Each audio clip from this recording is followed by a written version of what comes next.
time do you sleep? Okay, before and midaan sharxina miishi like kumina jumad adiga ay ku soo qor commentiga like what time do you sleep? Waqtiga adiga seexata. Okay, write your sentence in the comment section. Anigana waan akhrin doona. Okay, marka jawaabta aragna uu bixiyo qofka I sleep at 9 o'clock every night. Haddii aad rabto inaad English ku hadasho, don't skip this conversation.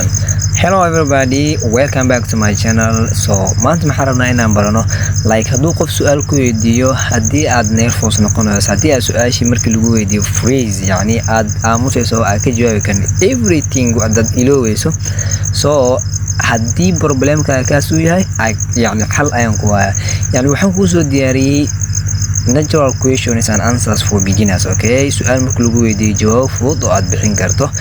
Okay, let's get started.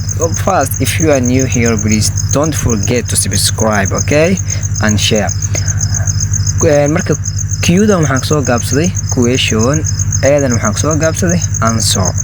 Okay, question 1. What time do you wake up? Xilliga ayaa soo toosta adiga. And before I explain the lesson, let me ask you, what time do you wake up? Okay, write your sentence in the comment section. I'll read it. Waan akhrin doonaa. Okay, jawaabta uu bixi maxaa marka ansada maxaa waaye I wake up at 6 o'clock every morning. Wuxuu qofkan waxaan soo toosaa subax walbo 6 o'clock. Okay, question 2. Do you eat breakfast every day? Waa soo toostay quraac ma cunta? Jawaabta maxay noqonaysaa yes, I eat breakfast before I go to school. Ha waan cunaa quraac kahor inta iskuulka aadin. Okay, question 3. How do you go to school? Sidee iskuulku aadaa? I walk to school with my friends. Iskuulku markaan aadayo waxaan la socdaa asxaabteyda masahay asxaabteyda isku raacnaa. Next question. What is your favorite subject? What is your favorite subject? Waa maadada doo qaadatay waa taa ugu jeceshahay maadooyinka iskuulka dhigtay. Answer maxaa marka my favorite subject is English. Okay, maadada dooqiga waa English. Do you do homework every day? Okay, homework ma ka shaqeysaa maalin walba?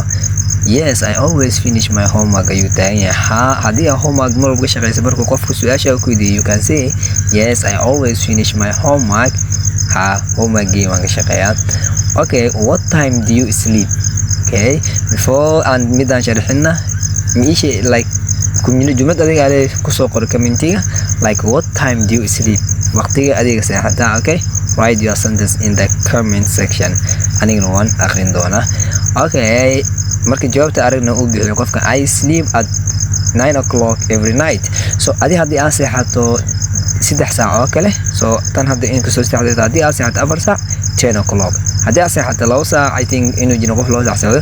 Haddii aad 5 saac seexatana so meeshaas 9 ka bislee bedelaysaa. Okay, so if this lesson helped you, I mean hadduu cashirka ku caawiyay aad wax ka fahanday, don't forget to subscribe. Okay, that helps me a lot. And so thank you for watching. See you in the next lesson. Goodbye for now.